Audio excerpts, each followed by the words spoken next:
Hello, everybody. It's good to be back. It's good to see you, everyone.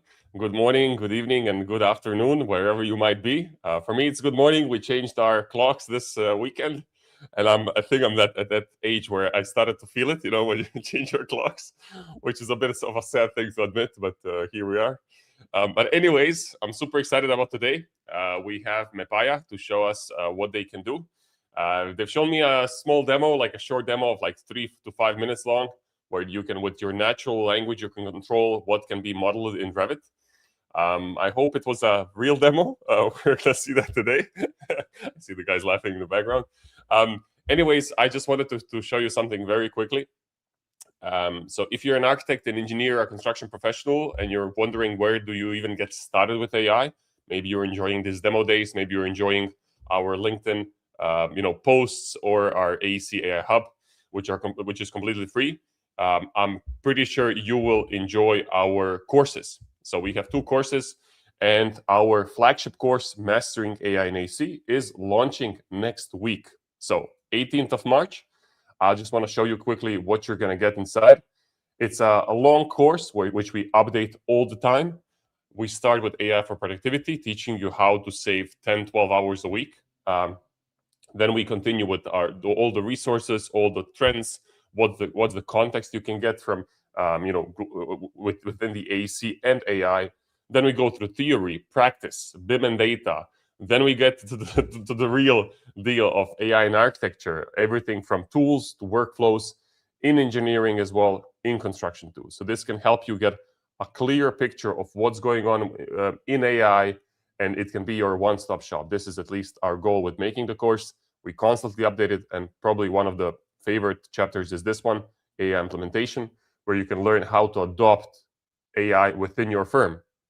Now, this chapter is always refreshed with my own case studies. I help a bunch of clients implement AI within their firms, and then I come back from most of them, I would say, and film a short case study. And this ranges from small architectural firms to big engineering studios. It's really different.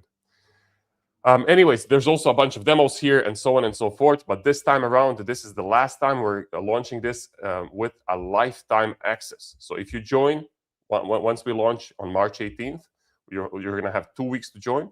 You will get lifetime access to the course, and you'll also get this membership, AI and AC membership, that we're launching very soon. I just wanted to show you a sneak peek. I'm not going to go on and on about it. So I hope you're going to join. March 18th, we're launching our Mastering AI and AC course. With that said, that was pretty much it from me. I want to invite the guys on the stage. Nenad, Andrea, welcome. Thank you, Stan. Thank you. Yes, it's good to see you again. Hey, let me just show something very quickly here. So the guys, I typically don't meet people, but here we are. This is the photo we took. Yeah. I knew you didn't expect this. Yeah. I didn't, honestly. Yeah, this is a photo we took, like, what is it, a month ago, maybe? It says 10th of February. So yeah, almost a month ago. Something like that, yeah. Yeah, in Belgrade, I was there for a work trip, and the guys were like, hey, Stepan, let's meet. We have something super exciting to show you. So here we are. That's the photo. So guys, it's good to see you back live now. So yeah, that was really good lunch. Yeah, that's true. Yeah, I mean, always in Belgrade, it's good food, good music. Yeah, it's a good time. So food definitely. Yeah. Yes, it is. It depends how you are. Okay, awesome, exactly. Guys. Maybe let's get started. Can you tell us a little bit about yourselves? How did MEPAIA? Is it MEPAIA? Do you pronounce it like that? How did that get started? Where are you guys now? How are you developing this? Yeah, tell us a little bit about that. Okay, let's start with me. So just a quick introduction of myself. I'm co-founder of MEPAIA, Andrija Marinkovic. I graduated mechanical engineering, actually process engineering in Belgrade, 2006. So 20 years in the industry. Mostly in life science industry, so that is pharmaceutical, biotech, battery production, also data centers in the last couple of years. So let's say I lived all over, so Belgium, Austria, Germany, Serbia, so everywhere in Europe. and really some, let's say, quite international experience. And I will tell after Nenad introduce himself a little bit how we actually came to MEPAIA and this idea to make something like MEPAIA. Okay. Okay, so yeah, thank you, Stefan, again for having us here, and good morning, and also thank everybody for joining this event. I'm also a mechanical engineer. I finished studies in 2013, so 13 years. For 13 years I'm working. I did started as a HVAC designer. I also manage roles like a BIM coordinator and a BIM manager. And also I did spend for 2 different companies for main contractors as a BIM manager on the site. So beside design bureaus, I also have experience from the construction. And what led me to Andrea and to MEPAIA is 6 years ago, I did started a small site, dynamoscripts.com, on which I did just publish my own Dynamo scripts, trying to also teach the others. And, you can still access it for free. All the scripts are free. And, from there, I also started with programming of small add-ins and, a lot of things that we are now also solving with MEPAIA. I already crossed that road a couple of times. Mm. Okay, awesome. Well, nice to meet you guys. How did you guys come to meet each other then? We work together. Yeah. We worked together in a previous company, and I knew that Nenad is not only Revit user. I knew that he is really on that, I would say, programming level. So this software level. Yeah, I can see this. It's amazing. Yeah, if you go on the list of the scripts, there is like maybe 100 of scripts or something like that. For each and every script, there is a video. You can download it for free. But that is not the entire image. I also develop it for the clients, for each company where I did work. So not everything is public, but it is. Wow, this is amazing. And you have a video for everything? Wow. Yeah, I have. And back then, when I started, I did explain how to add insulation, for example, for ducts for 1 hour. Each and every node I will explain. Then I got to the point where 4 people will look that video, and I was like, okay, 1 hour for one script, it's too much, And then I started, explaining and explaining the key points, and then it's like 5-6 minute video. This is awesome. Yeah, I'm pretty sure that people are already Googling this and searching for this. It's dynamoscripts.com. Yeah. So thank you, Nenad, for sharing this. And sorry, Andrea, to cut you off. Yeah. No problem. This is, I think, very important for this complete story, because actually that was, let's say, 3 years ago when I started. I mean, I'm coming from traditional engineering, so I'm not software developer or whatsoever, So this is a little bit new at least for me. And I didn't have any contact with AI before actually ChatGPT came into our world. So that was something like 3 years ago. And I was really surprised, and I was happy, and I was like, and I started dreaming, So okay, if this AI actually can solve our problems and so on, that would be wonderful. For example, if I can, because I'm 20 years in branch, so I know how, I don't know, one pharmaceutical facility should look like, but I have never touched Revit in my life, so I don't know which command I should click to create, I don't know, pipe or section view, And I was like, yeah, it would be very nice that I'm just speaking to machine, give my intent, and machine is working everything for me. So actually that is the idea, and that is the vision why we start MEPAIA. And after that, I actually spoke with Nenad, because I knew that he's coming from this Dynamo world whatsoever. And he said, yeah, let's make it. And then we meet also software developers here in Belgrade, which is very good for us. We are lucky that we live in Belgrade. Because of that, Belgrade is really, really, software hub, I would say one of the best in Europe. And we met with them and actually made some conclusions, and let's start with MEPAIA. And MEPAIA, actually, because we are coming from this MEP world. So MEPAIA means MEP AI assistant, and it's she. So like, yeah, for me that was very interesting for Consigli, because it's she, and then we made MEPAIA also she. I have 2 daughters, that's why. And actually that is how we came to this story. Okay, awesome. Thank you for telling us this story. I think a lot of people can, relate, where you have ideas after ChatGPT came out, or you've been developing and you're just like looking what's the right angle. And I think that everybody working in Revit at some point wished, oh my God, I wish somebody could click all of this, or like, just say these, like commands in their language. So that's going to be awesome. Where are you now? Like, where's MEPAIA now, and what problem does it solve for who? Okay, there are different. I think even Nenad can start afterwards with some demo. There are different things that we are solving. As I told you, maybe even to start with some features, and then actually to explain what we are solving. Sure, But there whatever are you guys think different. is best. Yeah, Yeah, it's your yeah. show. There are different. Yeah, there are different views for different people. We solve different problems. So. Okay. There are people which don't know Revit, like myself, at all, or there are some profi users. So for both, we have something. Yeah. All right. Awesome. Nena, do you want to get started then, or? Yes, I would just add a couple of sentences Sure. Yeah. before we start Please. with the demo. Just to give the context. So Andrea, it's managing a lot of designers, and Andrea, it's still also in the company which is producing entire MEP design. So this is our core job. And me, before this, I was a BIM coordinator, being every day in Revit, handling MEP issues. So basically, that is also maybe good introduction. We are also creating a tool for us, because we see the problems every day, and we want just, to start with creation of some tools which will actually help us. So Okay. I will start right now, sharing the screen. Yeah, there we go. We see your bird. Yes, No, it's the default Microsoft bird. Yeah. So okay. So you can see my screen.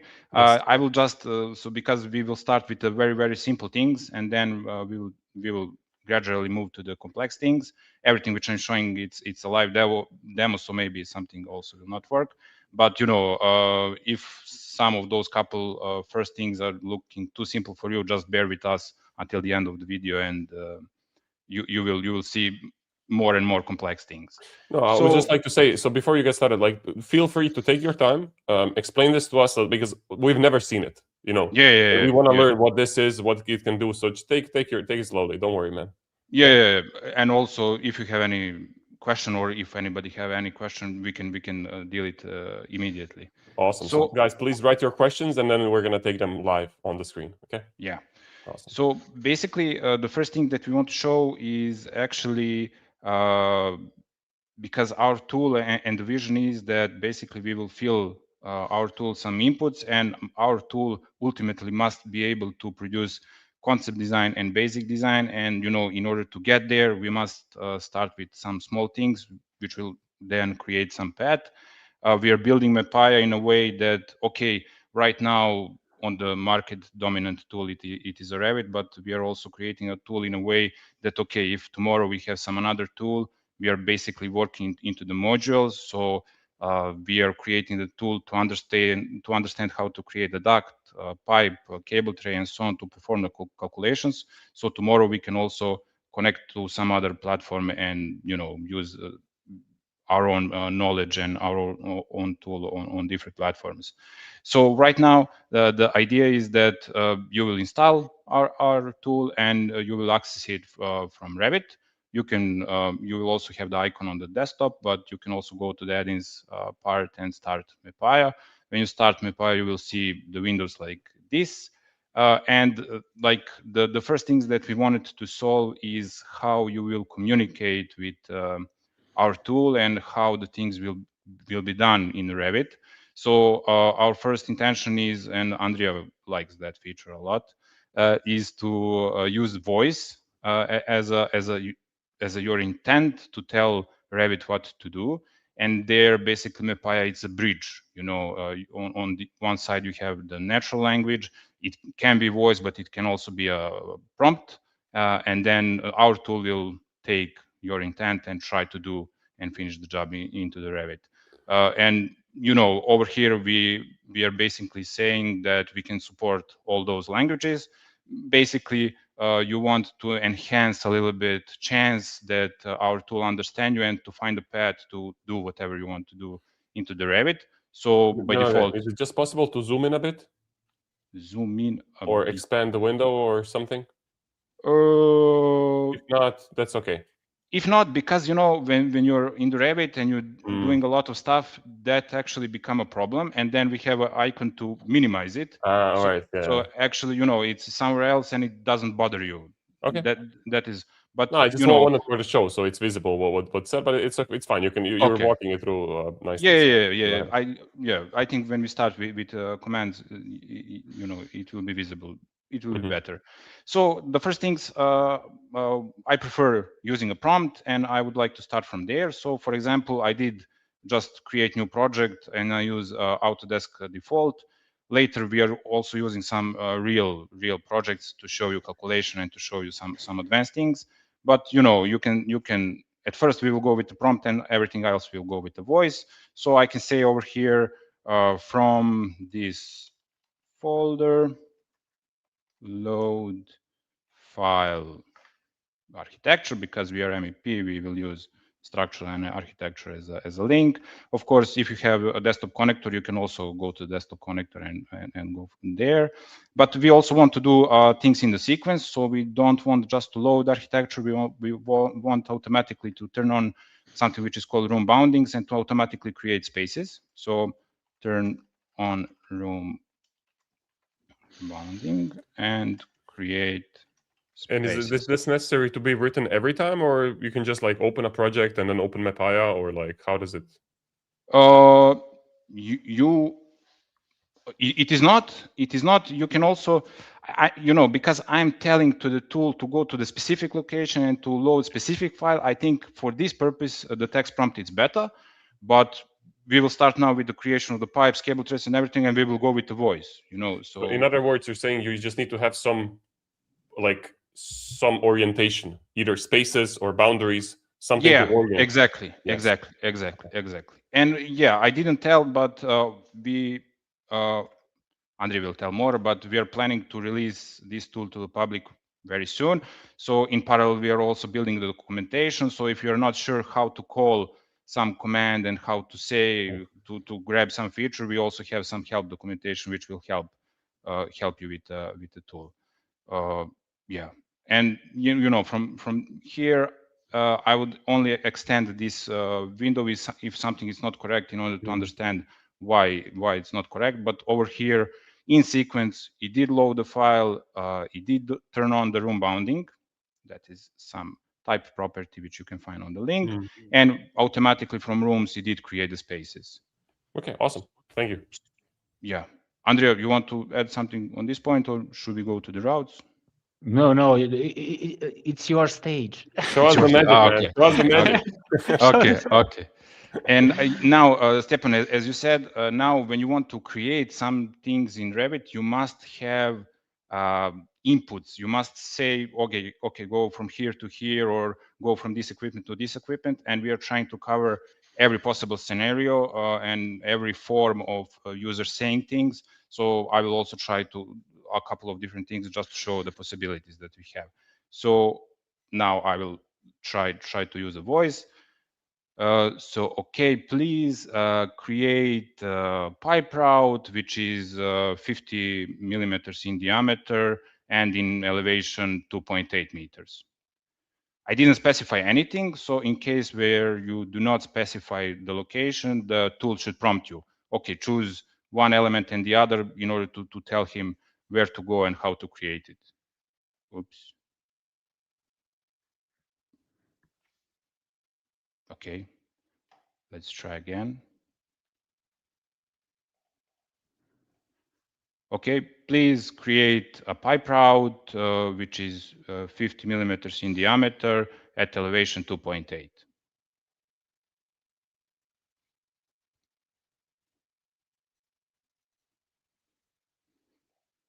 Okay.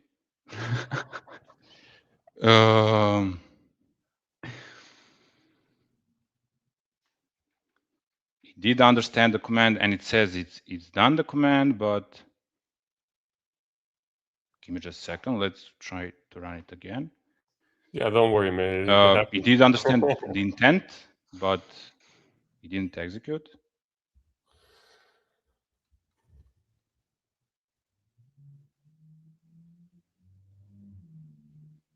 Okay.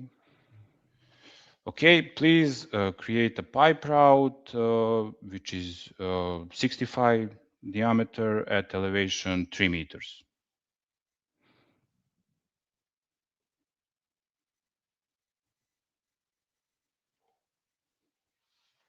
Maybe you need to specify the.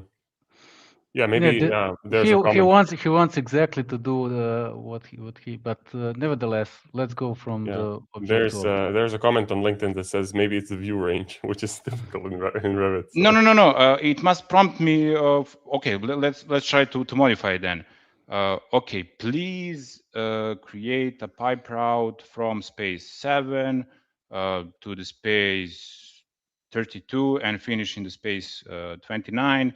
Use 32 millimeters for diameter at the height 3 meters. It should, when you don't specify, the tool should prompt you, okay, please select first route. Okay.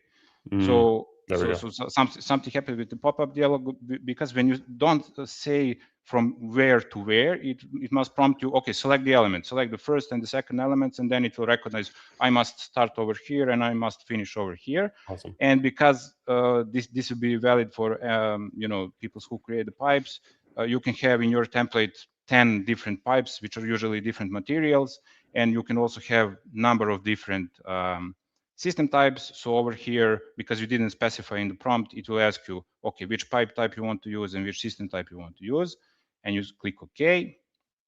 And okay, we can also check. So we did say from space 7 to the space 32 and finish into space 29. And let's also check the attributes.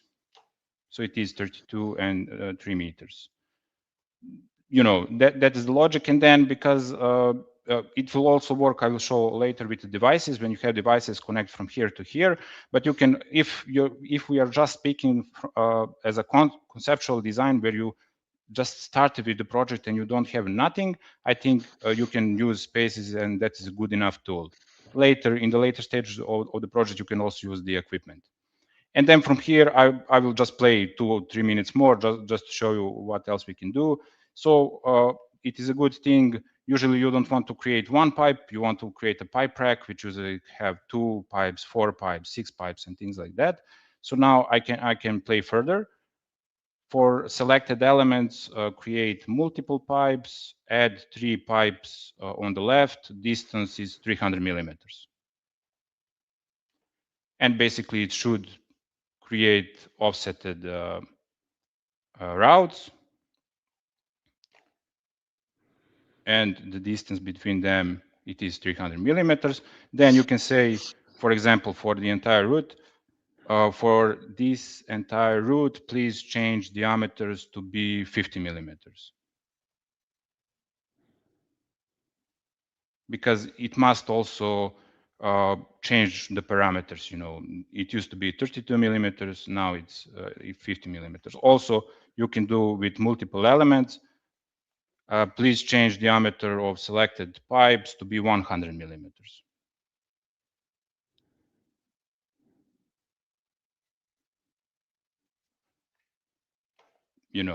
And it's not just to create elements. You can also query things.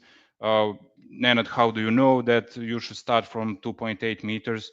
I can also ask. I can create a section to find what is the ceiling height, but I can also try to query. Please, for space 6, tell me what is the ceiling height.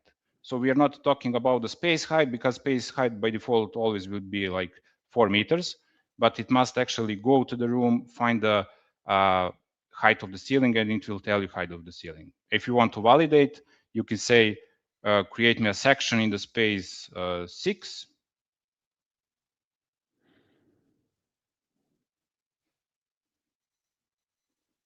Okay. Wow. Also in sequence, you can tell for detail level use fine, so it can execute creation of the section, and it can also change the views. So now, if we want to check, is it really the ceiling level 2.6? It must be. That's awesome, man. No, I know for you it's like an everyday, and then we had a small demo like flop in the beginning, but don't worry about it. It's just the point is that so this is not only like, is it only for MEP, or like, because you can create sections? What else can you do? Like, can you create more? This is just for the pipes, but we can also create ducts and cable trays. I can also show, because please do. Yeah, you must cover entire MEP. So okay, let's. Please create a round duct with diameter 250 millimeters. Start in the space 5, go to the space 32, and finish in the space 28 at a height 3 meters. So even if you don't say some attribute, the system will put default values, and then you can also change it. Again, similar as for the pipes, it will offer you all types that you have for the ducts, so you can choose, or also for the system. It doesn't need to be supply every time. It can be also return, or whatever you have in the model. So that is, for example, round duct. Even if we have different floors, but over here I didn't create spaces, please automatically create spaces on this floor.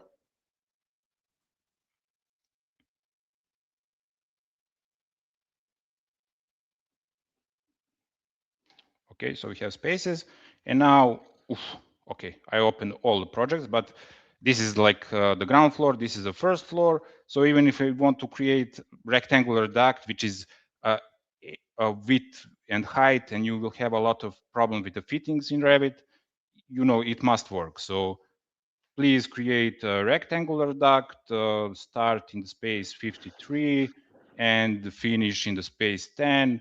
Width it's 600 millimeters, height it's 400 millimeters, and elevation it's 3 meters.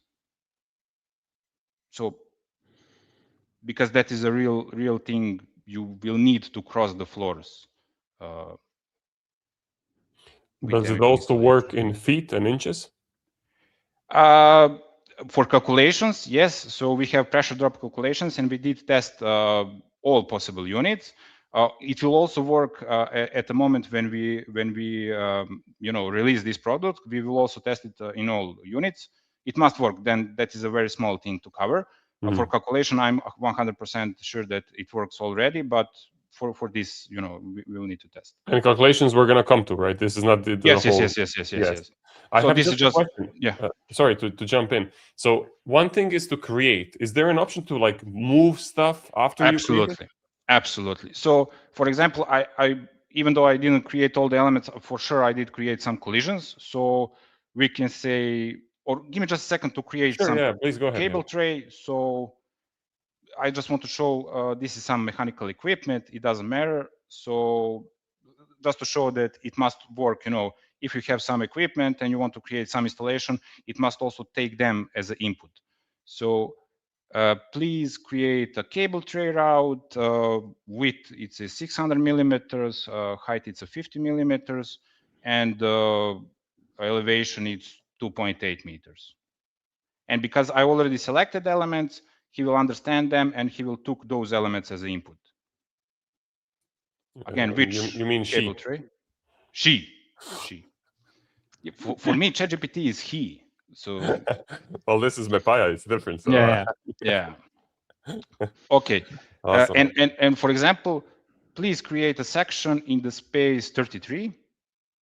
Over here, I think connectors are placed differently, but okay.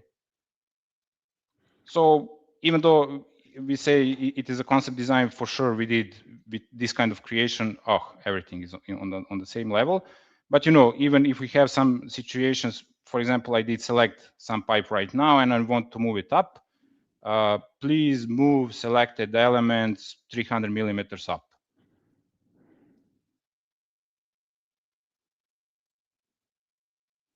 Okay. I don't know. Okay. So you gotta move the vertical and horizontal sections. Sorry. Okay. So this I will ignore. And please move selected elements 400 millimeters left. I already moved this pipe, and it can also do in sequence. You can say move it 400 millimeters left and go up 200, and it will execute both commands. And it knows what's left, what's right, depending on your depending screen, on the view. In the plan, one is left. Wow. In the section, the other is left. It will adjust what it sees in the view, basically. Wow, this is awesome. This is amazing. So can you solve clashes like that? You mean you just select stuff and then you like move things around? That is the last feature we want to show, because okay, sorry, yeah. Maybe it is a good point to Andrea explain this part. Yeah, I just want to put this in the context because I know that a lot of Revit professional users are watching this and they are thinking, okay, this is completely ridiculous. I can do it by my own even faster than this. But you must understand this is not meant. This feature is not meant for you. It's meant for the people who doesn't know Revit at all. And there are a lot of engineers which are not familiar with Revit, and they don't have time to master Revit now a couple of weeks or even months. But with MEPAIA, in 1 or 2 days, they can master actually for some conceptual design. So to create flying zones, to just put ductwork, pipework, and cable traces on the real place. They can do it in a couple of hours, and that's it. They don't need to master Revit. And that is very, very important because I know from experience that engineers don't have always Revit designers beside them. They are simply, these resources are not available at the moment, and they have in 2 hours meeting with the client, and they need to do something and present to the client something. So this is, trust me, not unusual situation, and this is very important. So you mentioned which problem we solve. So for example, this first feature, we solve a problem that you don't know, or you are not master of the Revit at all. So that is the No, thing. I agree 100% with this. That's a really good point to raise, because like I remember just working at Sweco and like an engineering firm, right? And we just had like so many. Typically, they were older electrical engineers, MEP engineers, whatever, and they were always bugging. They always had like it was 1+1. It was always like a modeler that had like very little work, but it was like you needed to have a person there because the other guy, the calculation guy, person who couldn't do it themselves. So this is awesome. I agree with that. That's a great point. And also maybe one also point is I did have experience, and I did work for 2 years as a I'm Autodesk certified professional and Autodesk certified instructor, and I did work with companies which are just implementing BIM, and learning curve for Revit user to be independent, it's at least 1 year, and you also have the companies which say we want to buy BIM, not knowing what the BIM is. And with this tool, you're supposed to reduce that learning curve and that entry level in Revit to days, even less than that. And for when we usually start with the training, we say, okay, this is a user interface. We must go at the end to the sheets, to the drawings, and it's a long way to get there. And this tool must help you in every way with every command, so you can do it faster without knowledge of the entire Revit, shape parameters and everything. Okay. So. Awesome. Hey, let's just cover one more question before we get back to the demo. And this is because I'm pretty sure that there's a bunch of people like Nadia saying that, recently and now I have tried to register on your website. After filling the form, it says to me submitting, but it doesn't go ahead. Is there a known issue about it? Or like maybe it's the browser, maybe it's something else? I don't know. We will call IT. Yeah. All right. Yeah. I'm really sorry, Nadia. Sorry, but thanks for commenting this. Yeah. My question was like mainly about like if people want to request access immediately, do they go through the form on your website immediately or Yeah. like yeah?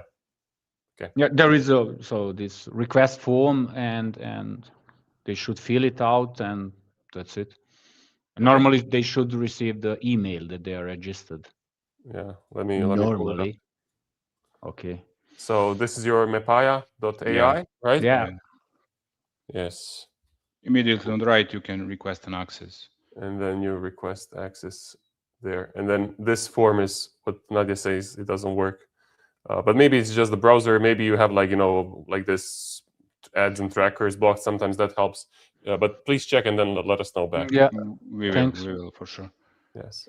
We are also on that side. We are also doing a lot and putting an effort because we want to release this product, very soon. And we are also handling license managers, how the user will register, how the company will approach the site. I don't know, request 10 licenses, how it will submit to the people and things like that. So maybe also us changing that side of the story did something with the reform, but we will check and thank you for the feedback. Yeah. Awesome. Okay. Yeah. Sorry for that cutoff. I think it was just important because I see people are starting to comment more and more, which is awesome. But I just wanted to make sure that people who want access immediately can get it. So Yeah. Yeah. Okay.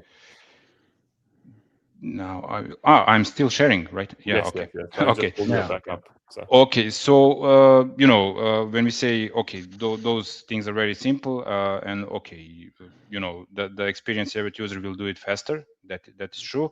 Then also we want to have features that will also help advanced users, and one of those features is adding an installation, because in Revit you have very limited options how you will add the installation to our installation.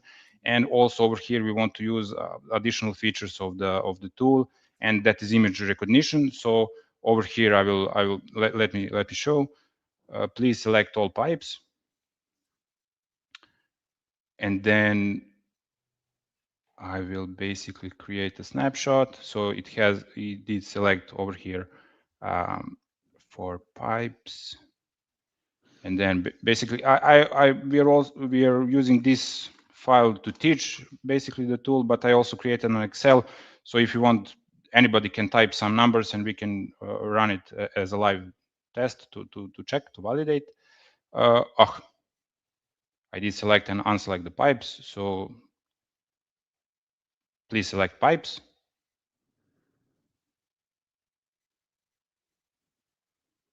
Okay, and now I will just copy paste my image. And it is for us simple problem. You have pipe dimensions, and then you have what you determine to add to those pipes as insulation, and the tool will recognize and it will do it. Also, please undo this command, and then if you want, we can type it together. We can imagine some numbers and then check. It did undo the previous. So I don't know, even though if technically it's not correctly, we could type whatever, and Type it 200. 200.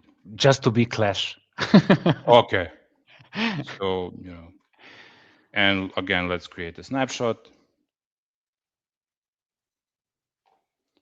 And but it depending which diameter you have there. So 50. I have 100. So, Okay. it must add, again, either you will call a command to select the pipes, or you will just select the pipes and paste.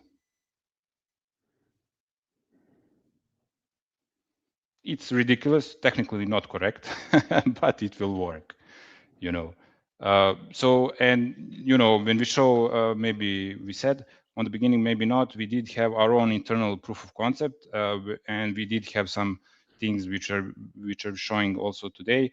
And we show this feature to some friends that we know, and they're actually blown away. So, because for the people to select, to recognize, to create some automation, it will take days.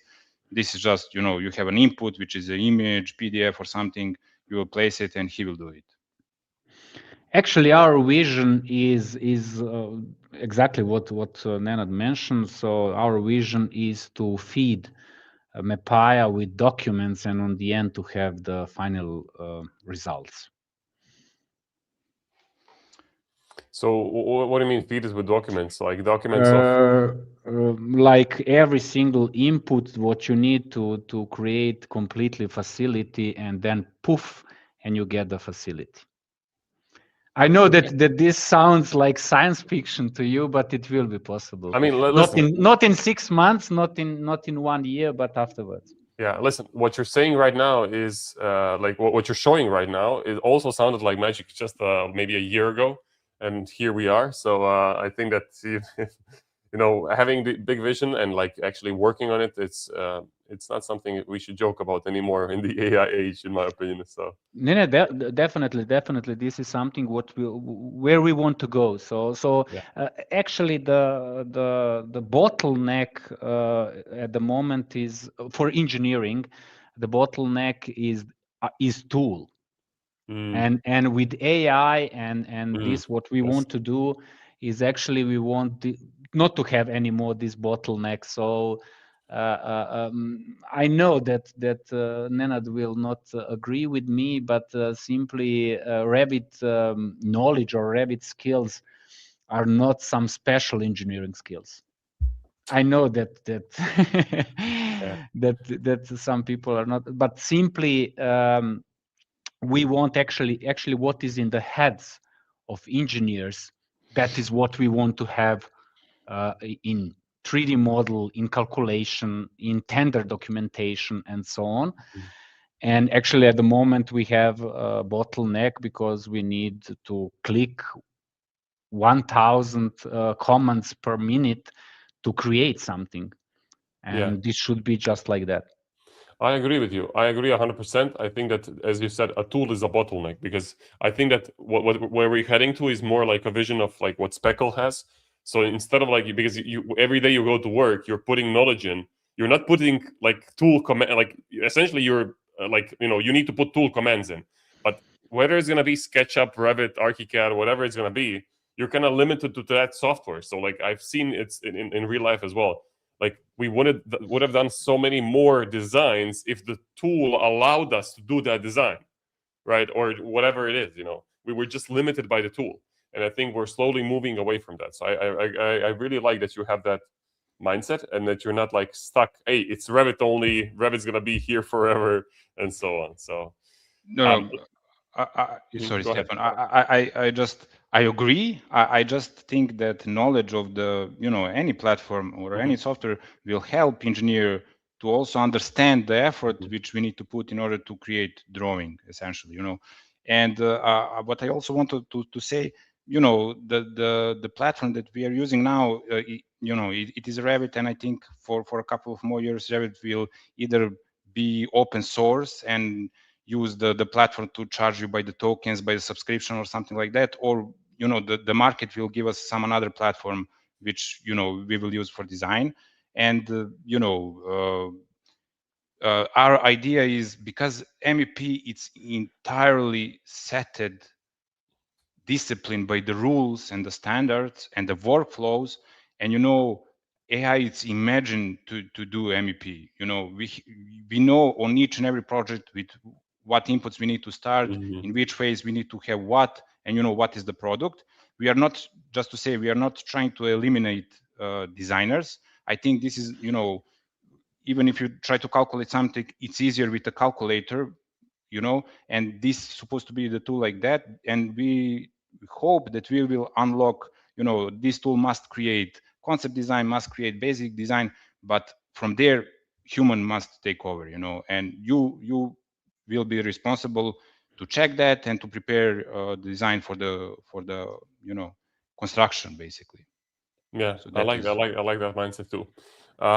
Hey, before we just get back, I'm sorry that I'm jumping back on this. I just don't want you guys to lose any potential leads and interested people, because I'm also having issues myself with your like this access form. It's also giving me an error.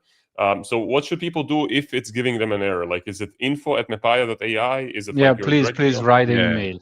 I hope Yeah. that email works. Yeah. Yeah, there we go. Maybe we missed to say that we are basically very young companies. So Yes, Yeah, we are.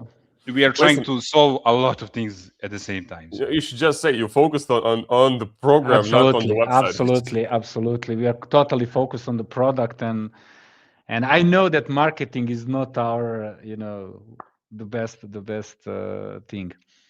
I mean, I think that real engineers really appreciate that, so because they can see the value. We have a Yeah. bunch of questions. Do you want to take any of them right now, or do you want to Shoot it. continue? Yeah, yeah. Sure. But we have Right. we have 1.5 hour, or Yeah. So I actually Okay. suggest let's go through the whole app, and then we can take questions Okay. one by one. So like, Okay. okay, then Nenad, speed up. Speed up. Okay, okay. I will try. yes. My screen still shared, right? Yes, Yeah, yes. I'm it is. pulling you back. There we Okay, go. so that first part was really simple, and it's supposed to do simple things. Really simple, man. It wasn't really simple, but okay. Yeah, it was. So the next thing is a beast, basically. So we are like the core of our tool must always be calculation, and the calculation that we choose as the first one to start is a pressure drop calculation for the ducts, and we did start with some small models, while we are developing the calculation feature. But then this is this is real world project with, I cannot tell you how many systems. So this is just a ventilation. This is just It's more than HVAC. 40 So we can say, systems. okay. Yeah, we can say. I mean, we yeah, don't yeah. reveal customer, but And we have like more than 40 air handling units, and we are now in the stage where we can actually benchmark our tool on the real world projects. And over here I did create just a couple of views to show you what we can do. We have one supply system, HVAC system, and one return. Also I have some different views to show you. Basically, because it is a calculation tool, it is important for me to say that these kind of features will always come with the settings. So like with the other products, you can say which equations you want to use for, if you already you have some settings for your company and you want to continue working with that, you can also check. For roughness, either you will choose the material or you will over here type what you want to use for the roughness. That's important for the pressure drop. And also what I didn't saw on the other products on the market is this feature over here. Flexible ducts are very, we have it on every project basically, and what will be the pressure loss on the flexible duct depends how you will install that flexible ducts on the construction site. And if you do not install it properly, the pressure drop will be increased. So we have some tools and real world standards that we are following in order to foresee that kind of stuff. So that is like for the settings. And now I will run the tool to show you a couple of cases. Please calculate pressure drop.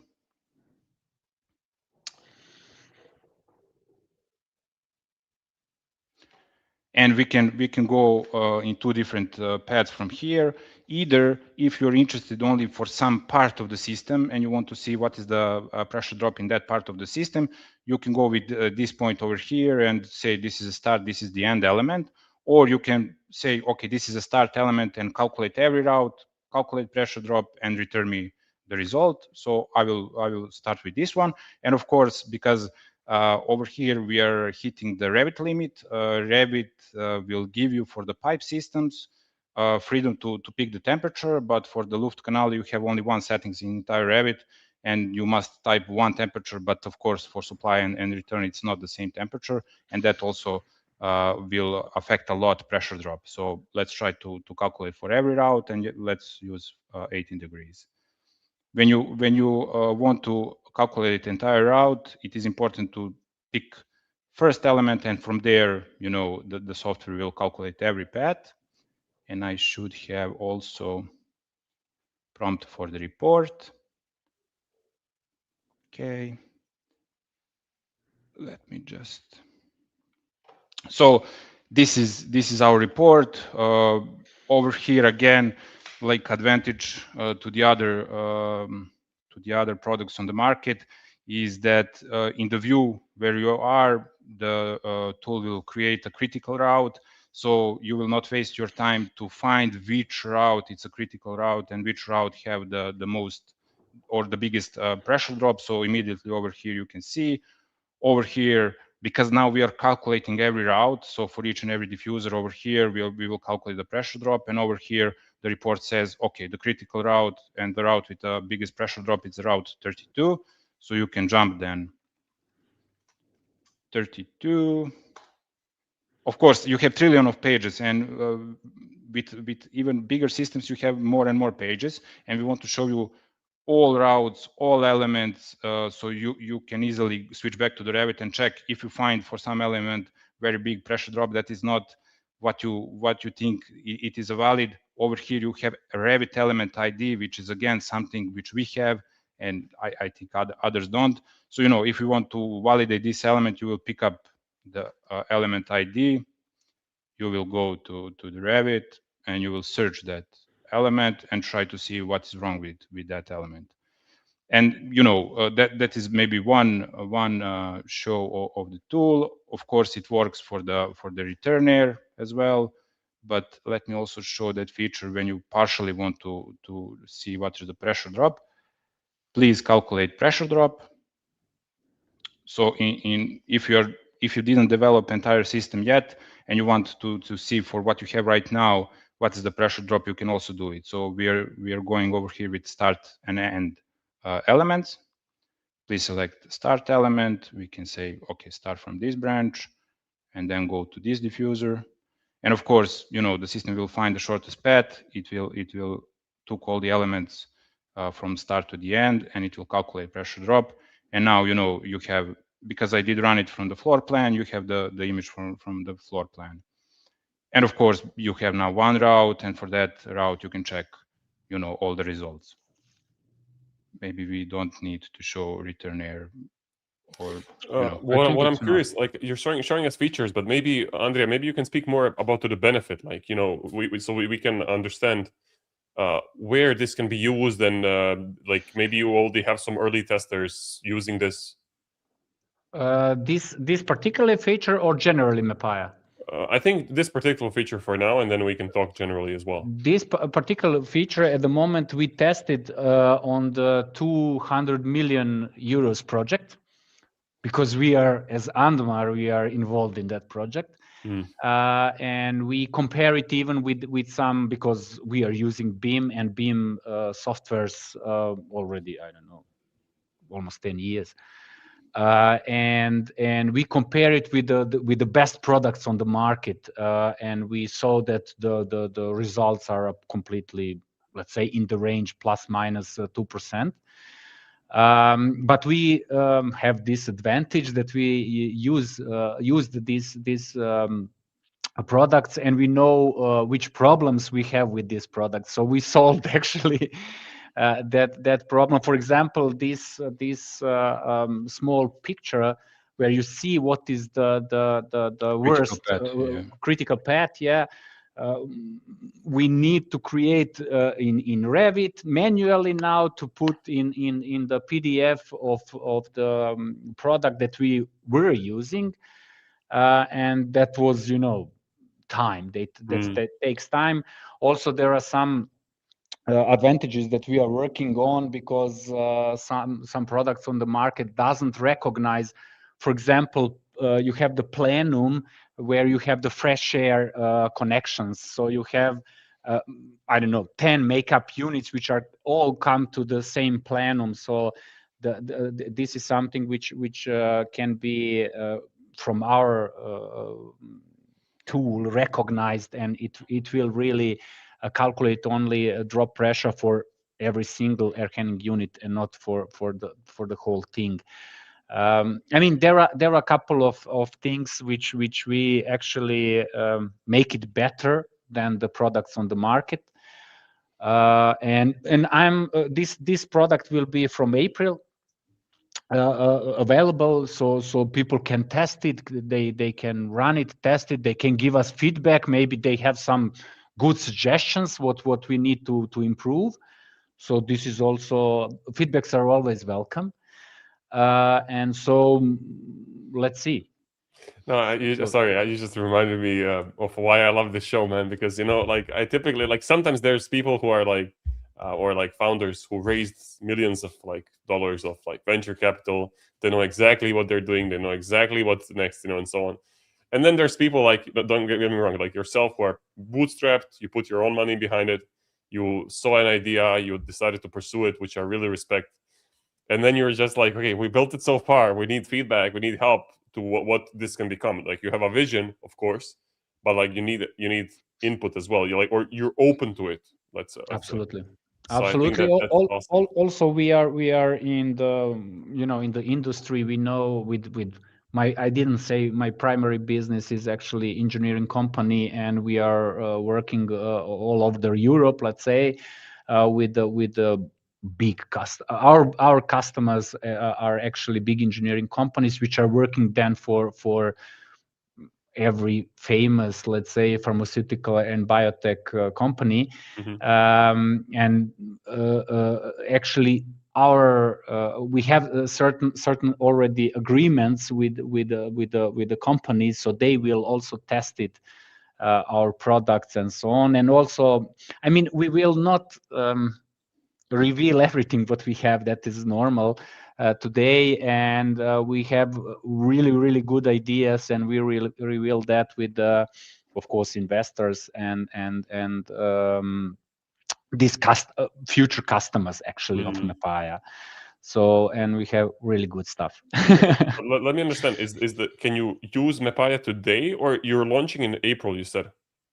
In April, we will launch these features, what you are seeing now. So for example, you can trial, even buy this calculation tool.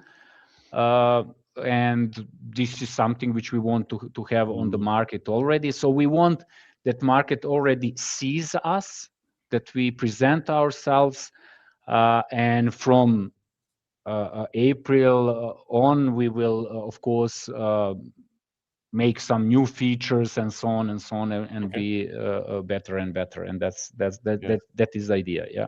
One more thing about that is that I've never seen this in my life, but when I go to your website and I click on pricing, it says free on every option. I gotta show this, man. This is incredible. I've never seen this before. Like, okay, and then I mean, so is it free to use? I'm guessing not. No. From April, you will have trials, so you can download trial, and it will be 14 days or something like that. All right. So you can download it and try it, play it a little bit with that. And of course, if you are satisfied, you will buy it. So that's it.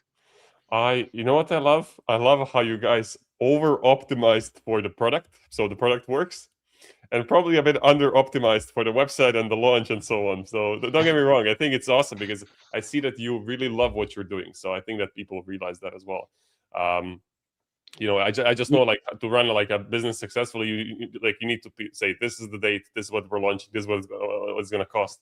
Because a lot of people are going to be now, okay, this is awesome, but what do I say to my boss if I want to test it? And like, okay, 14-day free trial, I understand, but after that, like, so like, yeah, but you're gonna get there. I'm sure. But it will be good price for beginning. We don't be so much expensive. That's why I'm pretty sure about that. We appreciate our customers, so they will have because I mean, we have a huge plans. So so if somebody is our early customer, early adopter, then definitely we'll have a big discount on the big numbers, which will be in 2 years.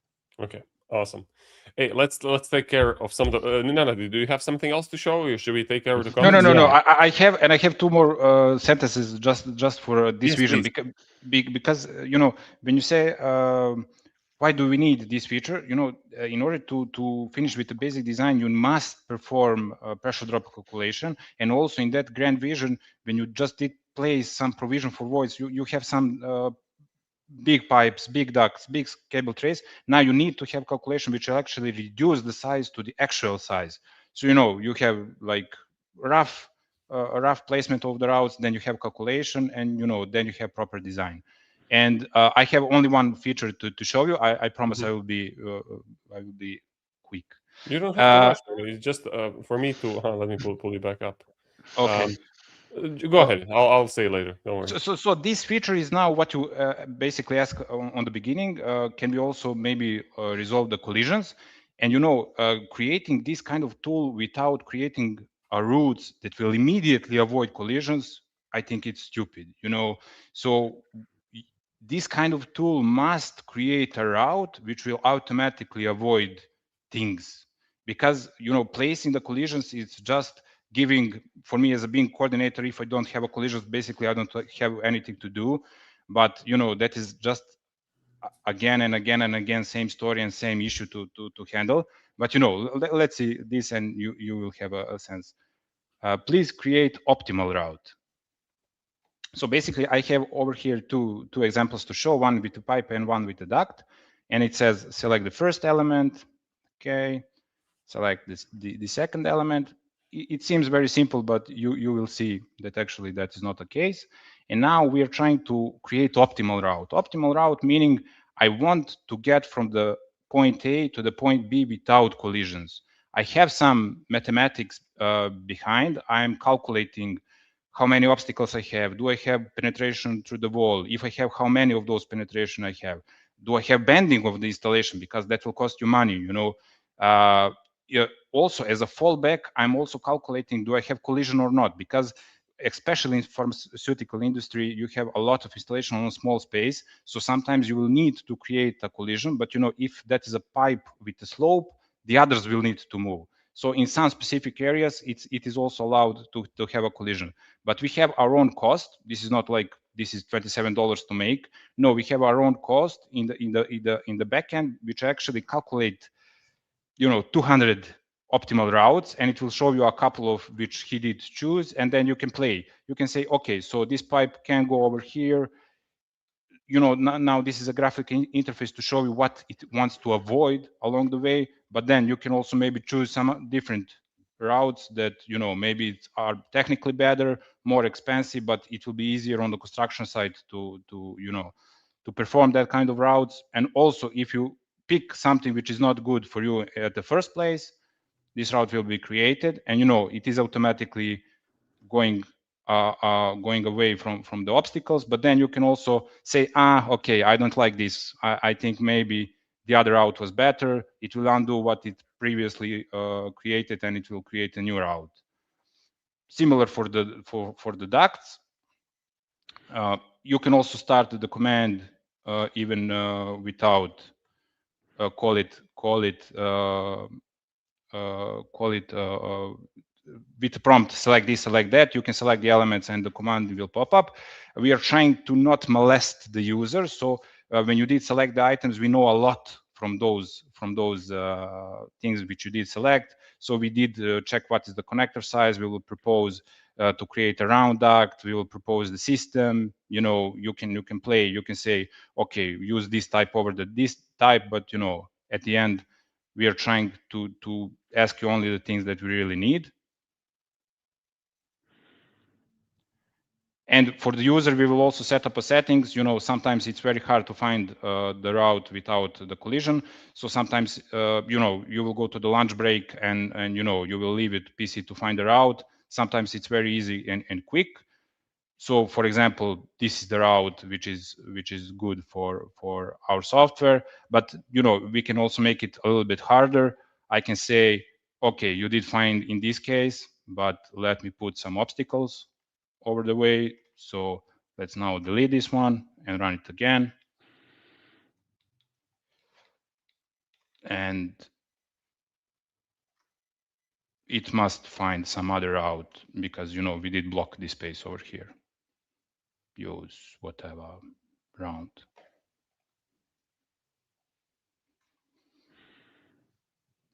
And then again in that grand vision, this should be done automatically. You know what you want to perform, what you want to achieve, and the tool must be able to say, okay, I have some costs which are running in the background. Oh, okay, so over here I did copy this one, but those pipes are not going to the bottom, so it find again the space on which it can place the Mm.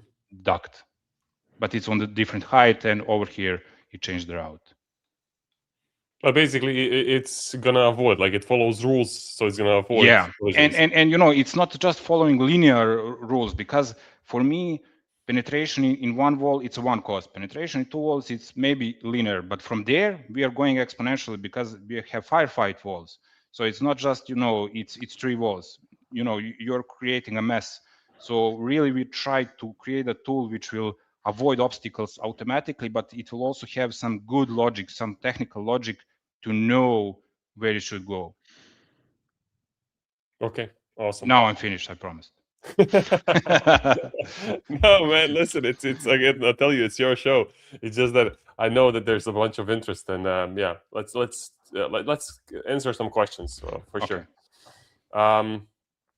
First question I have, or not me, but Ruben has: can you work with data in the plugin? This was a question all the way back in the start. Can you work with the data in a plugin? Okay, maybe I should explain how this tool works. Basically, and it is very important for the security reasons. So the tool itself wants to recognize your intent. You can speak on Serbian, create a napravi sebi, tako dalje. The tool must recognize what are you talking, either by the prompt or the voice. It will go to the OpenAI, it will recognize the command, and it will activate our product and our own commands and our own logic. So when you say calculate pressure drop, that is entirely in our tool. We are not using your data. We are not exposing your data. Whatever you have in the project will not go anywhere. So when you download the tool, install it on your machine, basically the only thing which going outside of your tool is your sentence, which should be transferred to the SAM command. But we are using, when you download and install the tool, everything is there. You're not sending to us anything, and we are not using it. Awesome, thank you. That's actually my next question, so that's good that you answered it as well. Ivana is saying bravo, and then we have engineer Stephen Convins saying, but what about routing on designated spaces, pipe racks, like connect all equipment as per P and IDs and route over designated pipe racks and size pipe racks? Okay, I guess you understand the question more than I do. Absolutely. This is something which we don't have at the moment, but this is exactly the future which we will have. Yeah. Okay. Yeah, I hope that answers your question, Stephen. Yes. Then we have a question here. Just a comment from Nadia. Nadia, thank you so much for your engagement today. Thank you very much. Yeah. Ayoade is also saying, please post the site link. We did post it, and Nadia also helped with that. And then I know you had a joke. I was reading, it was like, there will be a lot of voices talking in engineering. Yeah, I said that to Andrea because for me, it will be prompts, and I'm much more, familiar with the prompts, and I'm typing to the ChatGPT, but Andrea really likes to use the voice, so yeah. Yeah, I'm extrovert, you are introvert. yeah, but I'm passing over the colleague and I say, delete all elements. It's a joke. It's a joke. No, I know, but the point is you can also type and talk. Absolutely, right? Yes, absolutely. It accepts both ways. Awesome. Can the system handle multiple commands at once, or should the task be given step by step? For example, can it size ducts or pipes based on specified velocity or in pressure criteria? Good question. It will be. No. But for some things, when I did say load architecture, turn on room bounding and automatically create space, that is a sequence of 3 commands. We have also the things, when you say move up and left, it will execute both. Create a section and turn on the fine level of the detail in the view, it will do. So we are gradually, with more and more features that we have, we are also trying to bundle them because the user will use it. We don't have for every specific case, but that is the goal basically.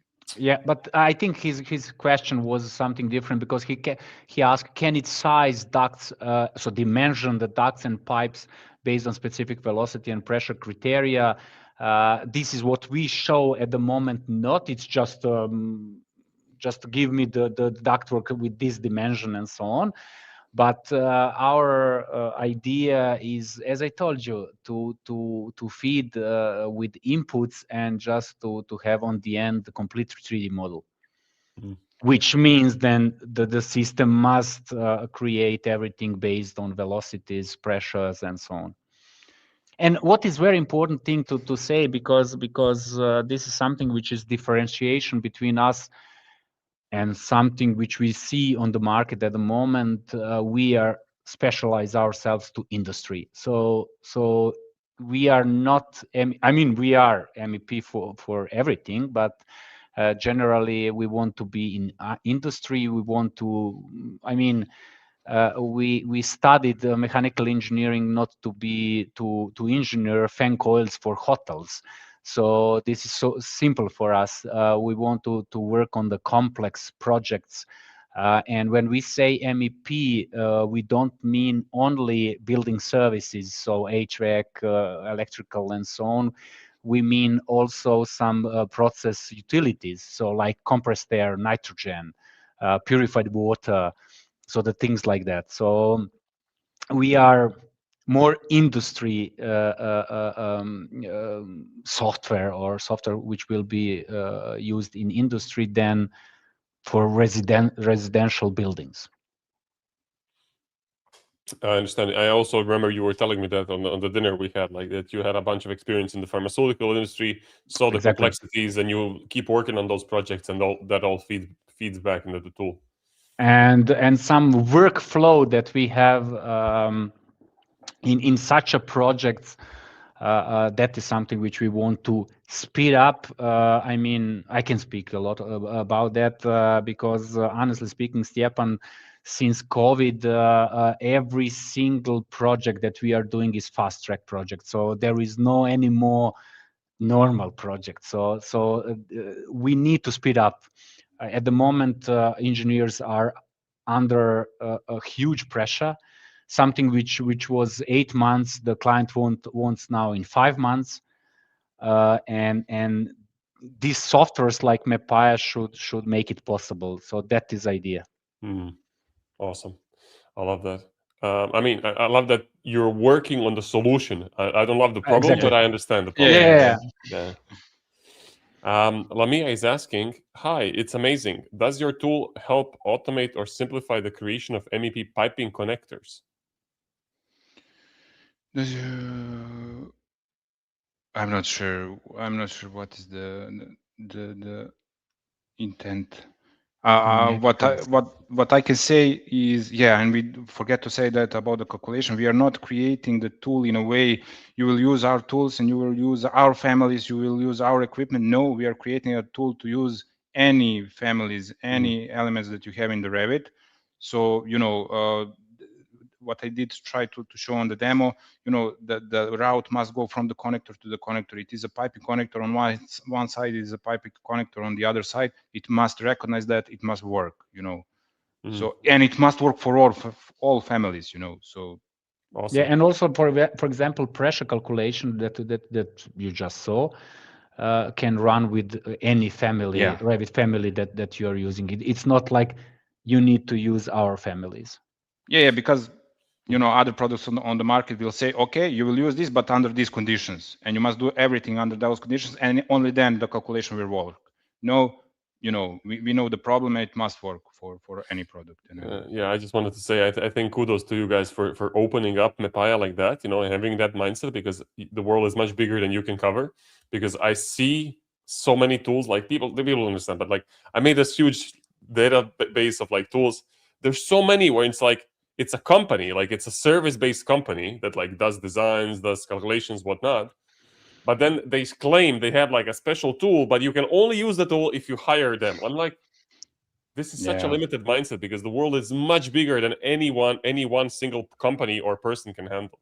So it's like, no, because you know, later if we are talking, okay, now we will step out from the Revit and go to another platform. It must work. Exactly. I love that. I have some questions for you later, Nenad, about Dynamo, and there are some questions in the comments because I want to hear your opinion about that. But I'm taking them one by one now. Yes, there was a lot of questions about languages. Does MEPAIA need to work with the English version of Revit to understand the instructions? No. No. Okay. No. Because in the backend on the Revit specifically, you have built-in parameters. So we will chase that, and when you say change the diameter, the tool knows what is the built-in parameter, and it knows what to track on the pipe, and it will change. Awesome. And then we have another language question from Alexander saying, can the report be in a language other than English? It will be. At the moment, it's English, but I think this is the lowest problem at the moment. Yeah. Okay. Awesome. Emir, hi Emir, he's asking, can the tool create the Revit families? No. Okay. Is there any plans for that, or? If we are talking about, okay, we will need some placeholder, some platzhalter for the equipment, which is ABC. You want to give some rough dimensions, we can do it very quickly, and to place those kind of equipment. But later in the stage, you will have some vendors on the project, and because the client bring vendors to the project, you will need to use those families. So for conceptual design, that will be useful, and we can cover it.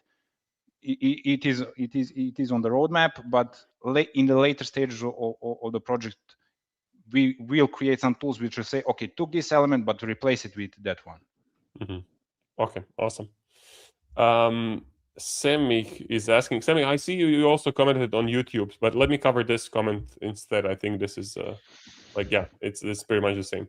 Do you think Dynamo will become obsolete in the coming years? Also, although AI hallucinations seem to be decreasing, will we ever be able to fully trust what AI produces, or will we always need to verify its outputs? Perhaps we could use different agents to check each other's work. What is your view on this? There's many questions in this, so let's take it one by one. Yeah. So my opinion regarding the Dynamo is that the Dynamo is very useful and very powerful tool, especially for advanced users into Revit that needs to, because Revit, it's a data issue. You need to handle a large number of data, and you need to do something with it. And when you know Dynamo, it's an entry step. It's a visual programming tool when you place the nodes and connect the wires, so you can immediately understand the logic. So on your day-to-day job, Dynamo can help actually a lot. And even our tool will not cover every workflow and every specific that you have in your company. So I would not say Dynamo will be obsolete in 3 months. I don't think so. Eventually, yes, because when you provide an input and we give you the entire design, Dynamo doesn't have the role anymore. The other thing, which is I think actually very, very important to say, we are creating our tool to be not dependent on the OpenAI model or any other model. We will take your voice to recognize your intent and get back to our tool, and from there it is our software, it is our logic, and it doesn't matter what happened with the OpenAI. Our tool must work always the same. When you say let's run the pressure drop calculation, it must run. You are now in our seat. The tool is working always the same, and that's it. We don't have hallucinations. It cannot be happen. You have 200 pascals in this case and 300 for the same situations. That's impossible. So we want to mitigate in total those kind of issues. Okay. Awesome. And what about these hallucinations? What do you think of that? Like, how do you verify the outputs of what MEPAIA produces? Sometimes people says, okay, but what you can do, MCPs also can do. And that is a problem. With MCPs, first of all, you are exposing your entire data. You are saying, okay, took my 80,000 elements in the models and validate if the pipe space is good between them or not. So at that moment, you did send all the data, even though nowadays that's cheap, but you expose all the data, and now you're trusting AI agent to validate and to finish with your query. Today it's a good day for the agent and it will do super work. Tomorrow they did change something and it doesn't work. So for me, MCP will be a good tool, but I think at the end, MEPAIA will be the tool which you will use to validate the model, to create the design. Okay, yeah, I understand. We codify actually our knowledge. That is important. Codify? To understand. Yeah, our knowledge, because in our heads we know how the for example, some facility should look like, and why, I don't know, that steam has always connection from above. So that is engineering knowledge, you know, and how you control the overpressure in the rooms. So this is engineering knowledge, and actually what we want is to codify this engineering knowledge to the machine, so that machine knows what we know. Yes. That is the idea. I mean, I guess at some point you could also argue that like a lot of the work we do today, like meaning that manual like input and clicking around is gonna be just automated, and you're just gonna be coordinate and verify. Especially like if this is in 2026, what's gonna happen in 2036? You know. No. I think 2 years from now we are already there. No, you know, because the market is creating a pressure. Even, you know, for the things that we are talking with the investor and everything, they say, can you do it faster? You know, so you have shortage of the work labor, you know. So no, and what but what is, I'm sorry to interrupt, what is very, very, very important, and why we call MEPAIA as a MEP AI assistant. It will be extremely mighty assistant, but it's not engineer. You are engineer. You must be creative on the first place, but you must have also responsibility. So you need to check if this really is okay or not okay. So on the end, MEPAIA will not sign your drawing, because it will make 3D model, it will make calculation and so on. On the end, the final product is actually drawing, and you need to sign it. So we must leave this responsibility at the engineer. And that is very important to know. You will get extremely mighty assistant, that's clear, but on the end you are in the focus. That is idea. Awesome. No, I agree, and there's just so many conversations we can have from all this, but I think I want to answer the questions because I know this is what's important to people. Marco is asking how to recognize spaces if the tool doesn't realize architectural clashes. For example, if you have round connections between two or more spaces on ceiling, does it mean that you need handling some non-standard objects with stable software? Wait. How to recognize spaces it doesn't clash? For example, if you have round connections between two or more spaces on the ceiling, does it mean? Yeah, I'm not sure. No. So the software must work under the platform where it is. So right now we are under the Revit, and you know there is a workflow how you will create any meaningful route. You know, you will have some rough calculation how much air you will need for the entire room. You will place the diffusers. From there, you have a calculation. You can create some rough estimation for the duct. You can connect everything. You will run the pressure and sizing calculation. And at the end, you will go to some technical room to connect that with air handling unit. So you have workflow, and you know we must also, as a human does, the tool must perform the same. And I don't agree that, you know, the tool doesn't recognize the clashes. You can, that is a simple query.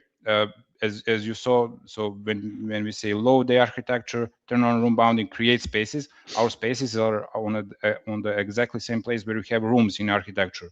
So we are there, we are recognizing things, and everything which you can do manually, we can also do it into the tool. So do we have collisions or not? It is just a query, you know. Okay. Awesome. Ruben is asking another question. Can it create, modify, fill empty parameters data by reasoning the current available data or conditions in the project file and the 3D elements? Did you build functionalities like this type, or is it all about modeling MEP in Revit in MEP systems, routing, clash avoidance? Right now, we can modify parameters. So as I show in the demo, you can say for selected element, change this parameter, and you will say the value, and it will change the value. We are not creating new parameters right now. But you know, even if you have some parameter which is completely blank, you can say, okay, for all selected elements, fill this parameter with this value. Okay. Yeah. So it's kind of possible.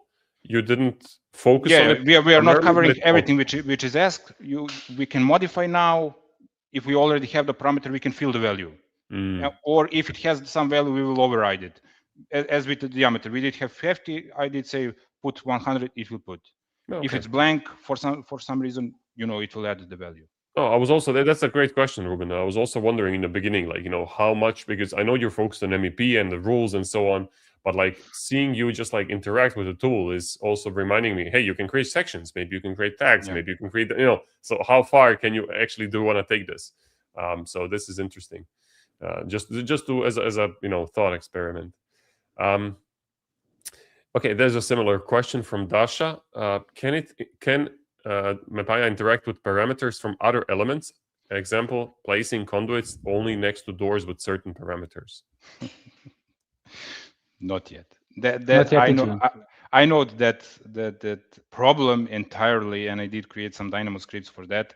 When you have some reference element and always, like 600 millimeters from that element, you must have some other elements that is meant to be automatized. So the things like that are much in our industry. So rule-based automations, as I said, for the Dynamo, we cannot cover every single thing in this moment with the current state of the tool, but that is a goal. You should follow the rule. I think, Stepan, you should ask us or invite us in about a year to see actually what the we did progress promise, and to see and to see everything what we did meanwhile. So I think a lot of questions are really We're gonna really need one good. more dinner, man, at least. Yeah, definitely. Dinner is mandatory. Everything else. Yeah. So I think that's important, because I see the questions, and trust me, in our visions are all these questions already inside in our vision. So No, I agree 100%. And like, don't get me wrong, but you guys came out of nowhere. Like, I didn't know about any of you guys. Nenad, I might have heard about like your like blog before, but like vaguely. I didn't know anything, and then all of a sudden you were like, "Hey, we have this. It's ready. Like, it could be used. It's gonna be out. And it already does the magic." So I'm like, "Wow, okay, these guys are serious." No, And we are. yeah. I also must say we did afraid about the competition until some point, but actually we did realize sharing what we have right now will give us so much feedback, and we will basically develop our tool more with bigger pace, and what we have in now and what we have in 6 months, I think will be like dramatically better and more, useful. Yeah. Awesome. Let's cover a couple of more questions, both from Alexanders, but different Alexanders. So, what happens if there's no space for pipes to connect? Does it say errors? What I tried to do and in the first prompt, and it didn't work. When you just say create a route and you do not say anything, you should have a prompt, and then you will select any element in Revit up to any other Revit into the Revit. So it doesn't need to be spaces. What I did also use for the cable trays, it's equipment. So any element you can pick to be a start element, and any element. The hard thing about this approach is when you don't have anything, you are in a concept design and you don't have anything to click on it, and you must say what is a start and end point in order for route to be generated. So it doesn't need to be a space, it can be anything on which you can click inside the Revit. but I think that the question is not about that. He asked for optimal routes. If there is, what happens if there is no space for a pipe to connect?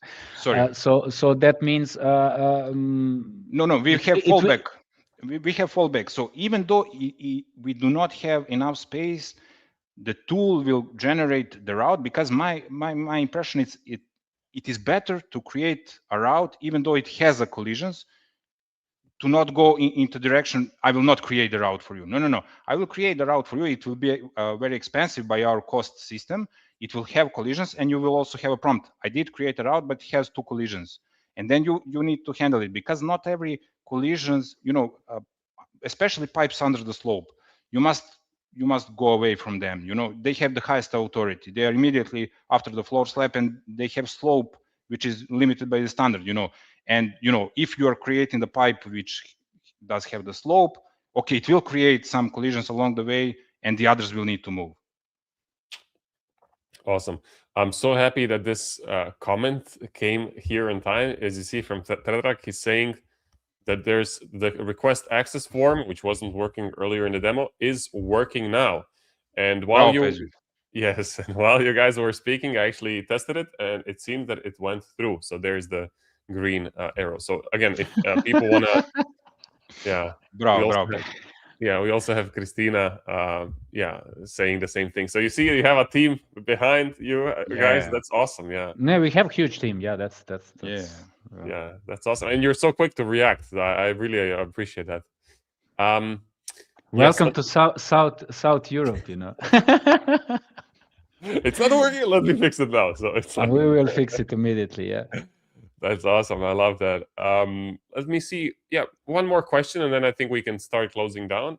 Regarding the heat loss calculation, the MEPAIA will be able to upload a file. Will MEPAIA be able to upload a file containing the building physics data, or will this information need to be included in the architectural model? Same as for pressure. Yeah. Same as for pressure calculation loss. We have some minimum that you will need to follow, and if we want to calculate the pressure drop for the duct must be connected. And that is the minimum. The software will say, okay, this element is not connected, please connect it and run it again. And now, especially for the heat loss and extracting the data from architecture, not always you will have good architectural model, and not always. Not always. I mean. No. Let's say not always. Let's be political Stepan is correct and architect. say not always. Yeah. So and you're also in the different phase on the project. One is what you have in the concept design, and the other what you have in the detail design. So the software must pull whatever we have as a data from architectural model, but also you must have edit form in which you will override the settings. So maybe the architect didn't put K value for the heat loss for the window, then you will step in and you will override it and you will continue with your calculation. All right. Awesome. Guys, listen, I think I just have one more comment here from Semik saying we were dying for more content on MEP, and we definitely need more. Thanks. Yeah, Semik, I agree. Listen, I like when I started researching all of this like 3-4 years ago now, it's always been mostly architecture, like images, renderings, visualizations, and there was like the more you went into engineering, there was like fewer and fewer tools, very few. I think like in the beginning, like it was like 5 MEP tools, if so, and they did like various things. So like having more tools like this, I think it's amazing. So thank you so much, all of you, for joining. Regarding my questions, I'm just looking at like what I typically ask. Like you talked about protection of client data. You talked about competitors, that like you're seeing what's happening out there, but you're opening soon. Roadmap, you also talked about all of these features that are going to come. The only thing I haven't asked you are 2 questions. First one is financial runway. Like, why should anyone work with you? Are you accepting customers? Are you venture backed? I know you're not, but like, maybe talk a little bit about that. Well, we invest actually on the first place our money. So the company money, because we want to do something for us actually, and for all engineers that have huge problems, challenges. There are no problems, only challenges. And meanwhile we agreed with let's say one, or even I hope it will be a second angel. And we are in negotiation with a couple of VCs, so I think we will arrange something. Of course, for this things, money never enough. So for ideas that we have, really ideas, and we have visions and so on, this costs simply. And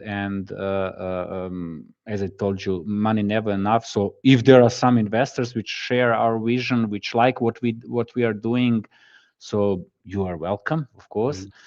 And I would just back a little bit to sure. MEP versus architecture.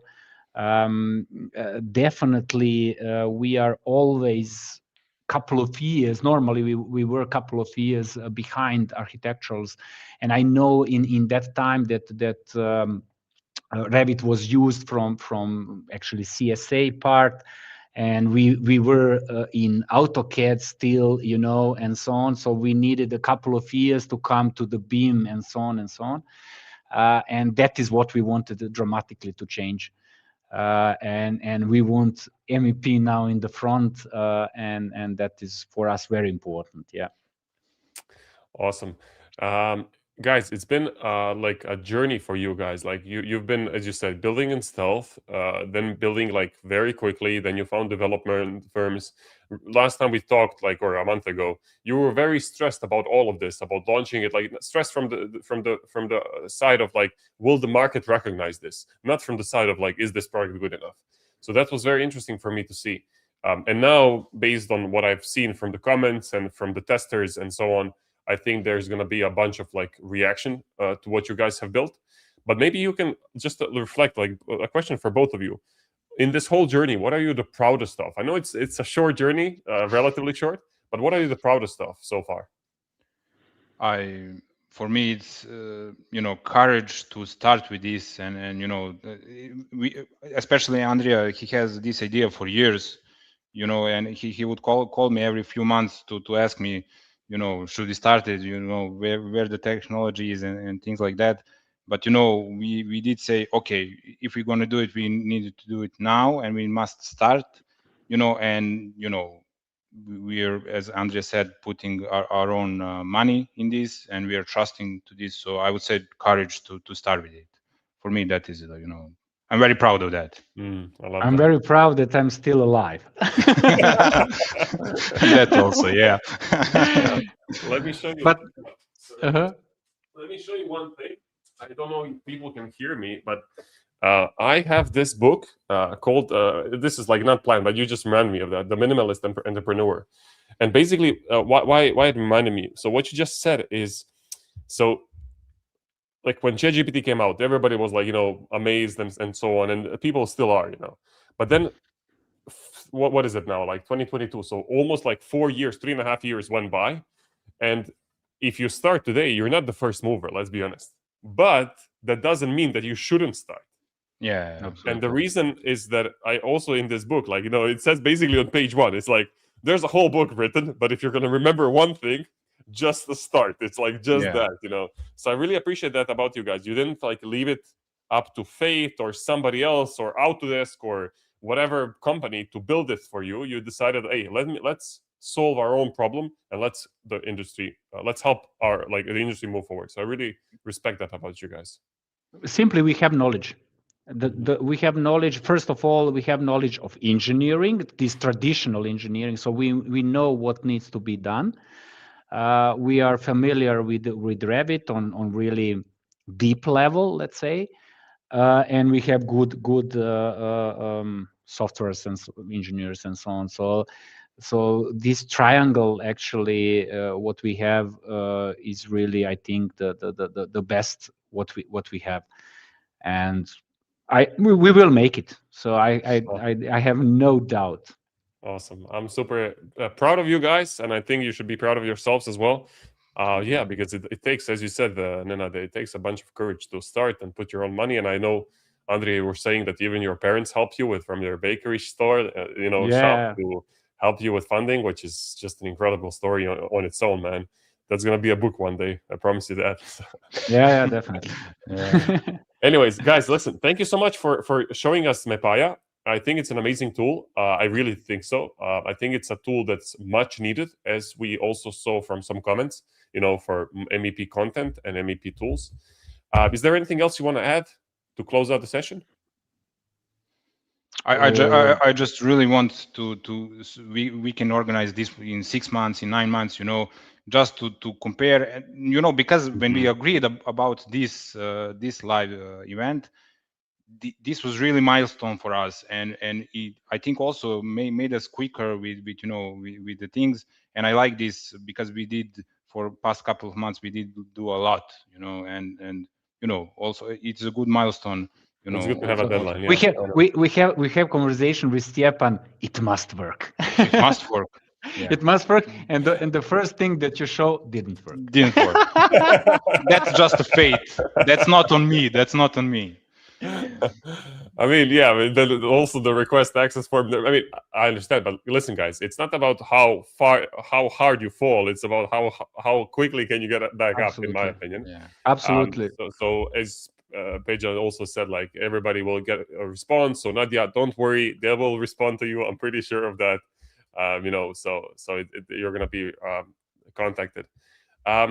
That's pretty much it. Definitely, and this Mhm. this is very important. So everybody who has interest in this, please contact us. And this is also, let's say, important for us to know if there is interest or not. Yeah, of course, Yeah. I understand. All right, guys, listen. Thank you so much. I'm gonna, yeah, thank you so much Thank for you, being on the Stefan. show. I want to talk a little bit more about the course we're launching next week. But yeah, it was a pleasure to have you. Thank you so much. Thank you very Thank much, you very Stefan, much, and all and to all all the audience. viewers. Yeah. Yes. Ciao, ciao. Ciao. Awesome. Well, that was Andrea and Nenad. Thank you, everybody, for joining. As said, I just want to quickly mention that next week, so March 18th, in 6 days, we're launching our flagship course, Mastering AI and AC. Now, this course is unlike our Discovering ANEC, which is for AI literacy, AI fundamentals. This course is everything you can want and wish for, but its main point is to teach you not only the fundamentals and the steps and barriers and BIM and data and so on, and all about architecture and engineering and construction, but it's also to help you implement AI. This is what our students mainly struggle with after they learn AI for themselves. They want to know how can they implement it in their firm. So this module alone is helping them do that. Yes. And this time around, as I've said, this is going to be the last time where we offer lifetime licenses. So if you want to make sure that you get a lifetime license to Mastering ANAC, join from March 18th to April 1st. That's going to be our last date of launching. And you'll also get access to our new membership as soon as we launch it, which is planned for within a month, I would say. So yeah, you're not only going to get these demos that we have with a bunch of these firms, as you see. Not only that, translated to more than 30 languages, you will also get a bunch of other lessons and access, and there's going to be so much to share once this is launched. Anyways, this is what I'm working on. I know the guys are building their own app, but that's my part of the job. And yeah, I hope you enjoyed it. We have very exciting demos coming up soon. So please stay in touch by following me on LinkedIn or YouTube, and you will be updated. There's going to be a bunch of like notifications and events about what we have coming very soon. Anyways, thanks to MEPAIA guys. Thanks to everybody for joining, and have a great day, everybody. Bye-bye.